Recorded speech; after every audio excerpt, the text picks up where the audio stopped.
Growing up, my dad was my hero. I used to think my dad was the coolest person alive. While other kids were obsessed with superheroes or pop stars, I looked up to my father. Because mine, he was an astronaut. A real one. NASA patches, zero gravity, all of it. I had posters of the space station in my room. Drawings of him floating among the stars. He wasn't just a parent to me. He was my hero. Mom, Dad, and I were close.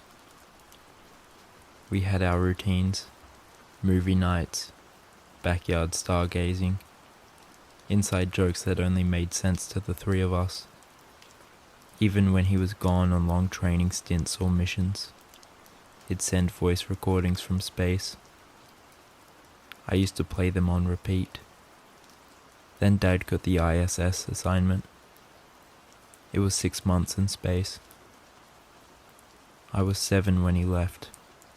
We watched the launch on TV. I remember holding my mum's hand so tight it hurt. I remember waving at the TV when the shuttle launched, thinking he could somehow see me, staring at the screen as the rocket vanished into the sky. I thought I'd never love a moment more.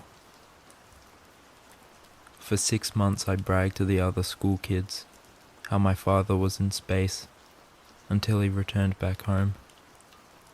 When he came back I was beyond joyed, but he came back different. At first it was small things. He didn't eat with us, slept during the day, stayed up at night, claimed it was his circadian rhythm adjusting. Fair enough. But then it got weirder. He stopped laughing at jokes. I mean, not just mine, but anyone's. No expression. One night I found him crouched in the hallway, just outside my bedroom, just staring at the door. He didn't blink until I asked what he was doing. He said, "I'm watching it breathe." I told Mum. She told me not to worry. She was scared too.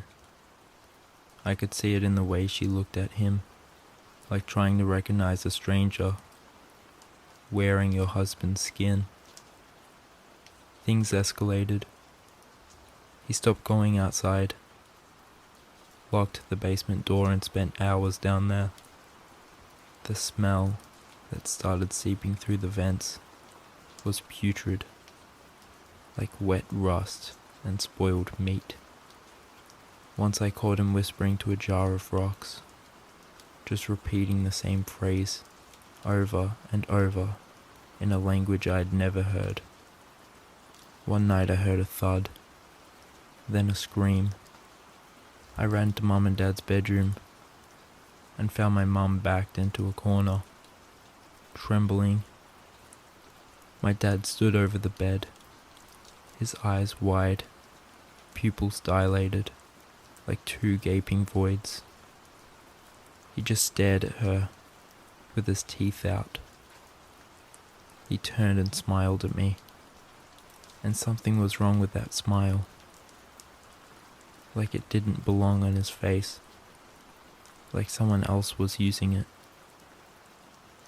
After that, Mum and I didn't talk about it. We kept existing. Until she disappeared.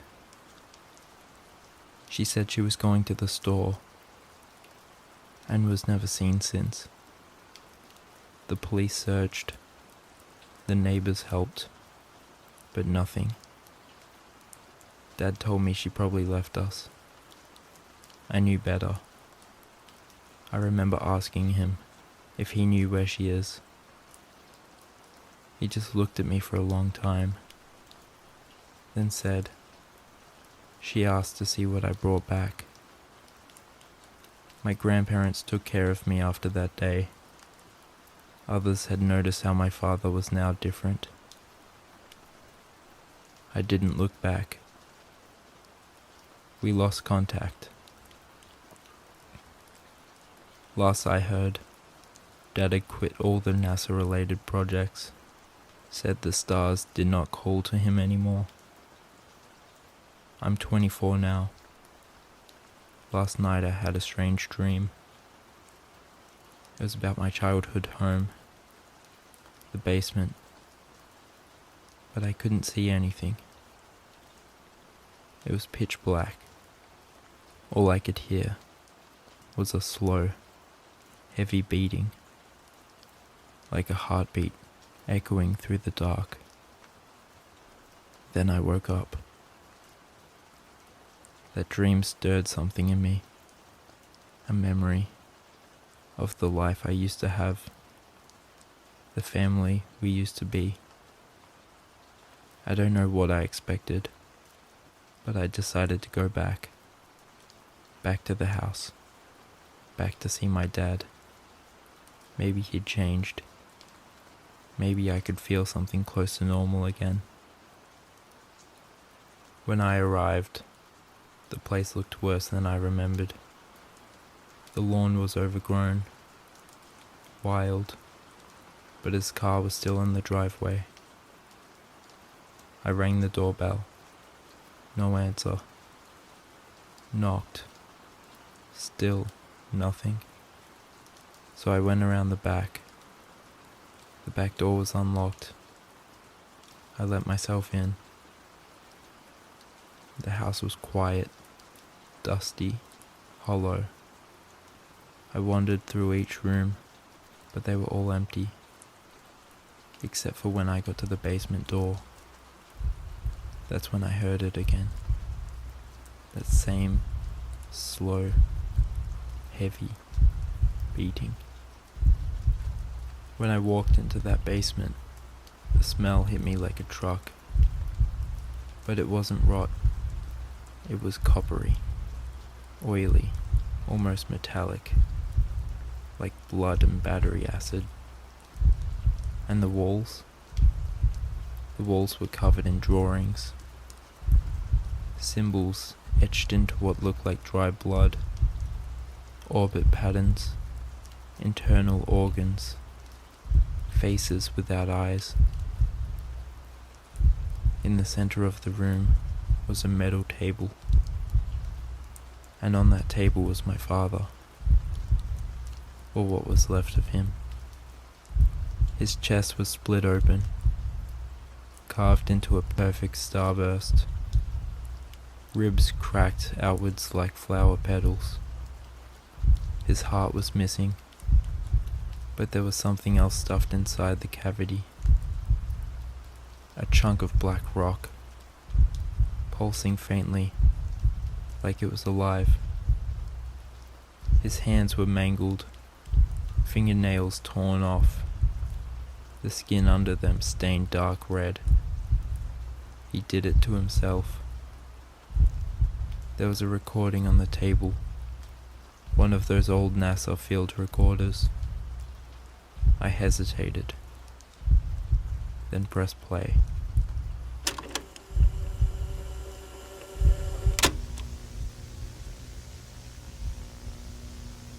It wanted out.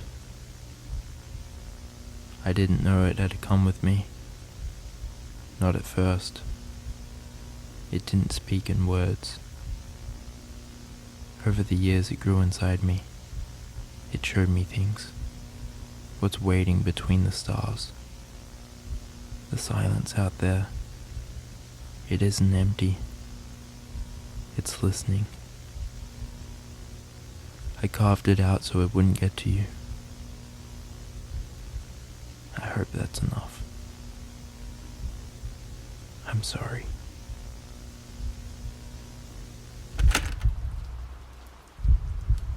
I stood there in that horrible basement, the walls closing in, staring at my father's hollowed chest, and that thing still beating faintly where his heart had been.